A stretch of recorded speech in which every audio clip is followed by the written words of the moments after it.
Hello everyone. So last lecture में हम लोगों ने अपने सॉल्युबिलिटी प्रोडक्ट के सारे इंपॉर्टेंट टिप्स और ट्रिक्स डिस्कस कर लिए थे और उसकी थ्योरेटिकल एक्सप्लेनेशन पूरी तरीके से कर ली थी। इस वाले लेक्चर को हम डेडिकेट कर रहे हैं जेईई और नीट्स के प्रीवियस ईयर क्वेश्चन करने के लिए, ओके, ताकि हमारे कंसेप्ट बिल्कुल क्रिस्टल क्लियर हो जाएंगे। तो चलिए स्टार्ट करते हैं।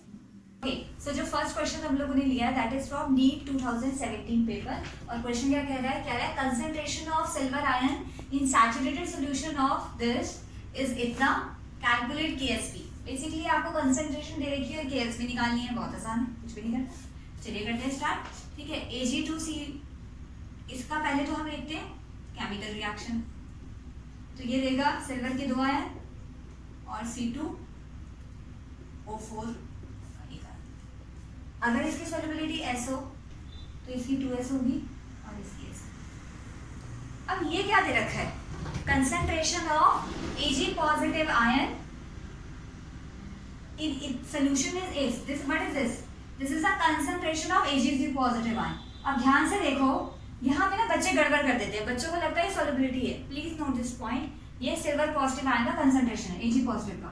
ओके, अब ध्यान से देखो कि Ag पॉजिटिव का आपको वैल्यू का कंसंट्रेशन किसके इक्वल है, 2S के इक्वल है कि नहीं है। और ये वैल्यू आपको कितनी दे रखी है, ये वैल्यू आपको दे रखी है 2.2 × 10⁻⁻⁴ मोल पर litre.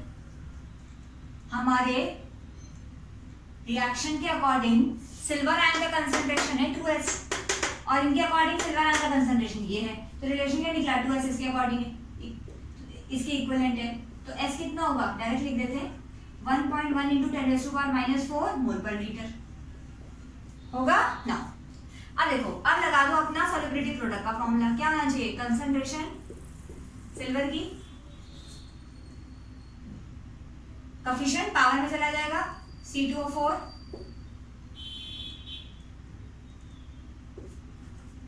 Okay. Now Ag positive की कंसंट्रेशन कितनी है, 2S और इसकी कितनी है, S। यहां से आपको सॉल्व करके आएगा 4S3। Now what is the value of S? S की वैल्यू ये नहीं है, ये तो 2S की वैल्यू है। जो वैल्यू गिवन थी ये तो 2S की थी, Ag पॉजिटिव कंसंट्रेशन है ना, ये 2S है। हमको क्या निकालना है, हमको निकालना था S, तो हमने S निकाला। तो बस आप पुट कर दो, तो 1.1 × 10⁻⁴ क्यूब, यहाँ से आपका आंसर आ जाएगा जो होगा 5.32 × 10⁻⁻12। ऑप्शन नहीं लिखे मैंने किसी भी क्वेश्चन के, ठीक है, 5.32 × 10⁻⁻12। इसमें आप गलती कहाँ करते हैं मैं आपको ये भी बता देती हूँ, क्योंकि अगर मैं आपको सिर्फ क्वेश्चन और उसकी स्ट्रैटेजी बता दूंगी तो ऐसे काम नहीं चलेगा। मुझे ये भी बताना जरूरी है कि आप कहाँ अटकते, आपकी गलती होती कहाँ। देखिए आप क्या करते, आप कहते हैं कि जी अरे वाह वाह वाह सॉल्युबिलिटी दे रखी है, पुट कर दो, तो आप S को लिखते 2.2 × 10⁻⁴। वही आप गलत करते, क्योंकि वो सिल्वर की कंसंट्रेशन दे रखी है, उसने आपको सॉल्युबिलिटी नहीं दे रखी। तो चेक करो कि सिल्वर की कंसंट्रेशन आपकी रिएक्शन के अकॉर्डिंग किसके इक्विवेलेंट होगी और फिर उसको इक्विवेलेंट करो, इक्वल रखो। यहाँ आप गलती करते हैं, बाकी क्वेश्चन आपसे हो जाता। ठीक है, चलिए अब चलते हैं अपने नेक्स्ट क्वेश्चन की तरफ। KSP ऑफ Ag2CO3 इज इतना, the molar solubility of Ag2CO3 in 0.1 molar AgNO3। देखिए आप कहोगे क्वेश्चन तो सिंपल है, KSP दे रखी है और सॉल्युबिलिटी निकालनी है, तो KSP और सॉल्युबिलिटी का हम वो इक्वेशन लगा देते हैं। बट अब यहाँ पे उसने क्या कहा, उसने कहा कि भाई सॉल्युबिलिटी जो आपको निकालनी है वो आपको 0.1 मोलर AgNO3 में निकालनी है। तो मैं आपको पहले बहुत डिटेल में क्वेश्चन समझाती हूँ। अब उसने क्या करा, उसने Ag2CO3 लिया और उसने AgNO3 0.1 मोलर कंसंट्रेशन में डाल दिया। ये कॉमन आयन का काम करेगा। क्यों करेगा ये कॉमन आयन का, क्योंकि इसमें सिल्वर है और आपके सॉल्ट में भी सिल्वर है, तो ये कॉमन आयन हुआ। आपको पता है कि जब कॉमन आयन आप लेते हो तो वो फर्दर वो भी टूटेगा, वो तो स्ट्रॉन्ग इलेक्ट्रोलाइट है, इसमें तो टूटना ही है। तो कॉमन आयन कैसे ब्रेक होगा, Ag पॉजिटिव NO3 नेगेटिव। अब कॉमन आयन तो स्ट्रॉन्ग इलेक्ट्रोलाइट है, तो अगर आपने इसको 0.1 दिया है तो ये भी आपको 0.1 मिलेगा और ये भी आपको 0.1 मिलेगा। ये हमने स्टोइचियोमेट्रिक कोएफिशिएंट के अकॉर्डिंग लिया, क्योंकि सबका कोएफिशिएंट क्या है 1 1 1, तो सब इक्वल मिलेंगे। तो अब आपको Ag पॉजिटिव 0.1 एक्स्ट्रा मिल रहा है, तो आप उसे नेग्लेक्ट नहीं कर सकते। ठीक है, चलिए तो पहले अपने सॉल्ट की इक्वेशन बनाते हैं। सॉल्ट क्या है, Ag2CO3, ये आयनाइज होके देगा सिल्वर और कार्बोनेट आयन। मान लेते हैं कि इसकी सॉल्युबिलिटी ऐसे है, तो इसकी सॉल्युबिलिटी कितनी होगी बेटा, ये 2 टाइम्स है ना, एक का कितना मिल रहा है, एक का 2, तो ये 2S हो जाएगा और ये एक का 1, मतलब मेरा कोएफिशिएंट 0। तो ये सॉल्युबिलिटी S होगी। बट एक्चुअली में आपको सिल्वर आयन 2s नहीं मिल रहे, आपको 2s से ज्यादा मिल रहा है। कितने ज्यादा मिल रहे हैं? 0.1 एक्स्ट्रा मिल रहे हैं, तो आपको वो भी ऐड करने पड़ेंगे, तो 0.1। तो अब टोटल कितने हो गए? 2s plus 0.1। और कार्बोनेट तो खैर हाँ यस, कार्बोनेट थोड़ी ऐड किया आपने, सिर्फ सिल्वर ऐड किया है, तो अब लगा दो अपना KSP। तो KSP होगा सिल्वर आयन का कंसंट्रेशन, कोफिशिएंट हमेशा पावर में चला जाता है, और कार्बोनेट आयन का कंसंट्रेशन, सिल्वर का कंसंट्रेशन कितना है? वो है 2s प्लस 0.1, और कार्बोनेट आयन तो ऐसे। अब ध्यान देने वाली बात है, देखो देखो KSP जो है ना वो है 8 × 10⁻⁻12, तो सॉल्युबिलिटी प्रोडक्ट बहुत कम है, सॉल्युबिलिटी प्रोडक्ट वैसे ही बहुत कम है, तो सॉल्युबिलिटी भी बहुत कम होगी, 10 की पावर्स में आएगी, माइनस में आएगी, तो सॉल्युबिलिटी बहुत कम आएगी। तो यहाँ पे आप S को नेग्लेक्ट कर सकते हो इन कंपैरिजन टू 0.1, क्योंकि 0.1 काफी अच्छी वैल्यू है, काफी बड़ी वैल्यू है, तो you can easily neglect solubility here in comparison to 0.1। Please note this point, ऐसा नहीं है कि आप हमेशा नेग्लेक्ट करोगे, डिपेंड करता है कि आपको कॉमन आयन की कंसंट्रेशन कितनी दी है और आपकी सॉल्युबिलिटी कितनी कम है। जनरली अगर कॉमन आयन की कंसंट्रेशन ज्यादा है तो यू कैन नेग्लेक्ट, मगर अगर कॉमन आयन का कंसंट्रेशन बहुत कम है तो it's not good to neglect, फिर नेग्लेक्ट करके आंसर गलत आएगा। पर यहाँ नेग्लेक्ट कर सकते हैं क्योंकि कॉमन आयन 0.1 है जो काफी ज्यादा है, तो यहाँ पे मैंने 2s को नेग्लेक्ट कर दिया। ठीक है, मान लो फॉर अ मिनट, मान लो कि ये 0.1 की जगह 10⁻⁻5 होता या 10⁻⁻6 होता, चलो ऐसे लगा लो, तो क्या 10⁻⁻6 और मान लो सॉल्युबिलिटी आती 10⁻10, तो क्या अब आप इसको नेग्लेक्ट कर सकते हो? नहीं कर सकते। पर प्रॉब्लम ये है, प्रॉब्लम में कुछ भी कह लो कि आपको कॉमन आयन की कंसंट्रेशन काफी ज्यादा दे रखी है, तो आप नेग्लेक्ट इजीली कर सकते हो। तो 2s को नेग्लेक्ट करके तो क्या बनेगा? 0.1 का स्क्वायर। इसको सॉल्व कर लेना, KSP का वैल्यू दे रखा था 8 × 10⁻12। यहाँ से जब हम सॉल्व करेंगे तो हमारा आंसर आएगा 8 × 10⁻10। अब देखो आप खुद समझो, आपको ना एक बार क्रॉस चेक करना पड़ेगा, क्योंकि कई बार ऐसा जरूरी नहीं है कि आप नेग्लेक्ट कर पाओ, बिल्कुल जरूरी नहीं है, तो ये पॉइंट ध्यान रखना है कि क्रॉस चेक कर लो। क्रॉस चेक कैसे करोगे? क्रॉस चेक देखो, आपको सॉल्युबिलिटी की वैल्यू कितनी आई है? 10⁻10 की टर्म में आई है, और कॉमन आयन की कंसंट्रेशन क्या थी? 0.1। तो क्या आप 10⁻10 को नेग्लेक्ट कर सकते हो 0.1 की टर्म में? यस कर सकते हैं, तो कर दिया। मान लो कॉमन आयन की कंसंट्रेशन 10⁻8 होती, तो क्या नेग्लेक्ट कर सकते थे? नहीं कर सकते थे, तो देखना पड़ेगा कि नेग्लेक्ट कर सकते हैं कि नहीं कर सकते। ओके चलिए यहाँ कर सकते हैं, क्योंकि कॉमन आयन सॉल्युबिलिटी बहुत कम आई है, तो आपका क्या फर्ज बनता है कि आप पहले सॉल्युबिलिटी की वैल्यू कैलकुलेट करो और चेक करो कि वो कॉमन आयन के कंपैरिजन में कितना छोटा है। सो नेक्स्ट क्वेश्चन जो हमारा है वो है, आपको KSP दे रखा है, ठीक है, और आपको एक सिचुएशन दे रखी है कि भाई इतने ml लेड नाइट्रेट का मिक्स किया हमने NaCl की इतनी ml के साथ, तो आपको ये कंडीशंस बतानी है कि इनमें से कौन सी कंडीशन ठीक हो। देखिए ऐसा है, यहाँ पे आप पहले ये समझिए कि Q क्या है? Q है आयनिक प्रोडक्ट। Q जो होता है वो एक्चुअली आयनिक प्रोडक्ट के इक्वल होता है। अगर मुझे कंडीशन चेक करनी है तो KSP तो आपको पहले दे रखा है, KSP आपको पहले दे रखा है, तो अब मुझे क्या करना चाहिए? मुझे आयनिक प्रोडक्ट वैल्यू निकालनी चाहिए, तब कंपेयर करना चाहिए दोनों को। ओके, तो आयनिक प्रोडक्ट आप कैसे निकाल सकते हो? देखिए आयनिक प्रोडक्ट का फॉर्मूला मैंने आपको पहले ही बताया था जब इसका पार्ट ए आया था, कि आयनिक प्रोडक्ट और सॉल्युबिलिटी प्रोडक्ट का फॉर्मूला सेम होता है। द ओनली डिफरेंस इज कि सॉल्युबिलिटी प्रोडक्ट जो है वो आप सैचुरेटेड सॉल्यूशंस में ही लेते हो, जबकि आयनिक प्रोडक्ट आप किसी भी कंडीशन पे ले सकते हो। ओके, तो एक बार आयनिक प्रोडक्ट का फॉर्मूला लगाते हैं। क्या है फॉर्मूला? इसके लिए पहले इक्वेशन लिखते हैं। अगर इसका वैल्यू S है, या S करने की जरूरत नहीं है, सिंपल लिख लेते हैं। आयनिक प्रोडक्ट किसके इक्वल होगा? लेड की कंसंट्रेशन और क्लोराइड आयन की कंसंट्रेशन का स्क्वायर होगा। नाउ पर द थिंग इज कि मुझे क्या पता लेड और क्लोराइड आयन की कंसंट्रेशन क्या है? मुझे क्या पता लेड और क्लोराइड आयन की कंसंट्रेशन क्या है? तो पहले मुझे लेड और क्लोराइड आयन की कंसंट्रेशन निकालनी चाहिए। अच्छा देखो वो क्या ले रहा है, वो दो चीजें ले रहा है। कह रहा है mixture of 300 ml of zero, इस लेड नाइट्रेट को मिक्स किया है उसने NaCl के साथ। तो देखिए लेड नाइट्रेट की जो टोटल कंसंट्रेशन होगी, लेड की कंसंट्रेशन वही होगी।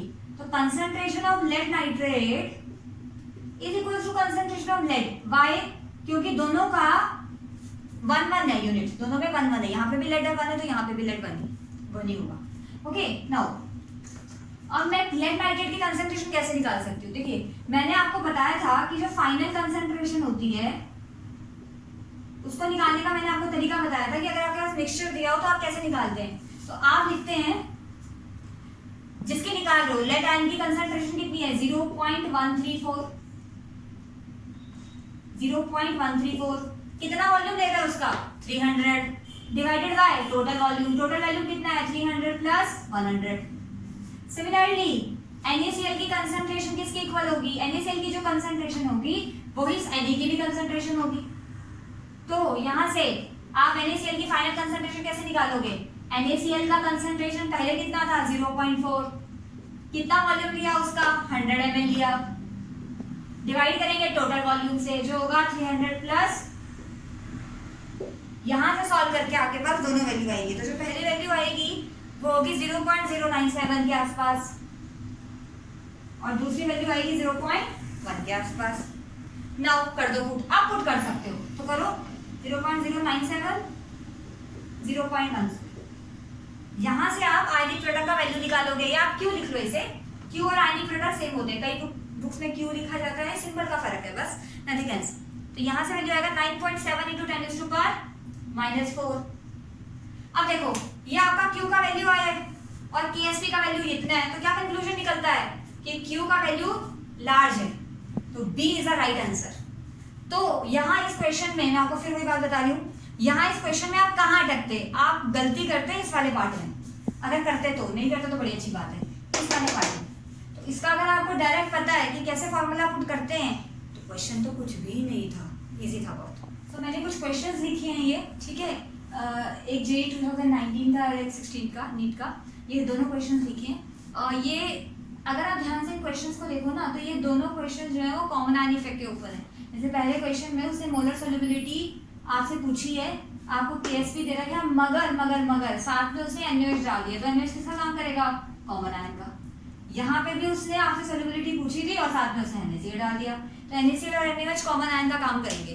तो दोनों केसेस में आपने कॉमन आयन इफेक्ट वाले क्वेश्चन से सॉल्व करना है, जो मैंने आपको थोड़ी देर पहले कराया। तो इसीलिए मैं तुमको क्वेश्चंस को करा नहीं रही हूँ, इट इज लाइक खुद करो, it is like do it yourself like, ठीक है। चलिए इसे रब कर देते हैं और अपने नेक्स्ट क्वेश्चन की तरफ चलते हैं।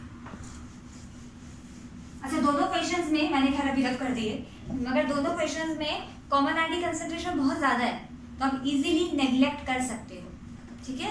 चलिए नाउ कॉमन आयन की कंसंट्रेशन नहीं, एस को नेग्लेक्ट कर सकते हैं। चलिए क्वेश्चन क्या है, कह रहा है a solution in which 10⁻³ molar each in manganese, zinc, mercury is treated with इतने सल्फाइड आयन। अगर KSP इतना है तो बताना है कि प्रेसिपिटेट कौन पहले बनाएगा, which one will precipitate first। देखिए मैंने आपको जब इसका थ्योरी कराया था तो आपको बताया था कि प्रेसिपिटेशन के लिए हमें एक ही कंडीशन ध्यान रखनी है, क्या कि प्रेसिपिटेशन कब होती है, what is the condition for precipitation, precipitation की कंडीशन, और वो थी कि भाई जो आपका आयनिक प्रोडक्ट होगा वो सॉल्युबिलिटी प्रोडक्ट से ज्यादा होना चाहिए, आयनिक प्रोडक्ट सॉल्युबिलिटी प्रोडक्ट से ज्यादा होना चाहिए। अब आप कंपेयर कैसे कर सकते हो, आपको यहाँ पे सॉल्युबिलिटी प्रोडक्ट तो दे रखा है बट आपको आयनिक प्रोडक्ट तो दिया ही नहीं, आपको आयनिक प्रोडक्ट तो दिया ही नहीं। तो पर ध्यान से देखो कि आपके पास जो सारे सॉल्ट है ना, कौन कौन से सॉल्ट है, मैग्नीज, आयरन, जिंक, ये सारे सेम टाइप के हैं, सेम टाइप के सॉल्ट है। कौन से टाइप है ये, Ag, AB type, AX type, कुछ भी लिख लो, सेम टाइप की सॉल्ट है, ठीक है। तो इनके लिए जो आयनिक प्रोडक्ट का फॉर्मूला होगा वो भी सेम होगा। क्या होगा कि अगर आपके पास कोई AX सॉल्ट है और आपको उसका आयनिक प्रोडक्ट लिखना है तो वो क्या होगा, वो होगा अगर इसकी कंसंट्रेशन S है तो इसकी कंसंट्रेशन सॉल्युबिलिटी S है तो क्या होगा S.S, यानी कि आयनिक प्रोडक्ट इज S, यही होगा। अब देखो not Ag, it is A। Now अब ध्यान से देखो, आपको उसने कहा है solution which is 10⁻³ molar each, मतलब आपको कैटायन की कंसंट्रेशन तो कांस्टेंट दे दी, मतलब ये सबके लिए सेम है, तो S की वैल्यू सबके लिए सेम है, और सल्फाइड आयन कितना है ये, यानी कि ये भी सेम है, ठीक है। अगर मैं इसको जनरल करूं या मैं इसको MS लिख देती हूँ, MS, तो यहाँ पे M पॉजिटिव बनेगा और यहाँ पे S2 नेगेटिव बनेगा, okay now M2 positive Ib। तो आपको मेटल आयन की कंसंट्रेशन बेटा सेम दे रखी है, कितनी दे रखी है 10⁻³ और आपको सल्फाइड आयन की कंसंट्रेशन भी कितनी दे रखी है 10⁻16। अगर ये दोनों वैल्यू सेम दे रखी हैं तो भाई KIP भी तो सबका सेम आएगा, पुट करोगे तो KIP सबका सेम आएगा, सेम फॉर ऑल, ठीक है, यानी कि आयनिक प्रोडक्ट तो सबका सेम है। तो आयनिक प्रोडक्ट अगर सबका सेम हो तो अब आप सॉल्युबिलिटी प्रोडक्ट देखो सबसे छोटा कहां पर है, तो सबसे छोटा सॉल्युबिलिटी प्रोडक्ट किसका है HGS का। तो इसका मतलब हुआ कि HGS जो है वो सबसे पहले प्रेसिपिटेट बनाएगा, क्यों, क्योंकि इसका सॉल्युबिलिटी प्रोडक्ट स्मॉलेस्ट है, तो आपको निकालने की जरूरत नहीं है। उसने सेम टाइप के सॉल्ट दिए थे तो आयनिक प्रोडक्ट और उसने कंसंट्रेशन मेटल और सल्फाइड आयन की सेम ली है, तो आयनिक प्रोडक्ट सबके लिए सेम आएगा। तो आयनिक प्रोडक्ट अगर सेम आएगा तो you have to just check कि सॉल्युबिलिटी प्रोडक्ट किसके केस में सबसे छोटा है, क्योंकि जिसका सॉल्युबिलिटी प्रोडक्ट कम होगा, मैंने आपको पहले भी एक बात बताई थी क्या, कि सॉल्युबिलिटी प्रोडक्ट अगर कम होगा ज्यादा होगा तो सॉल्युबिलिटी ज्यादा होगी।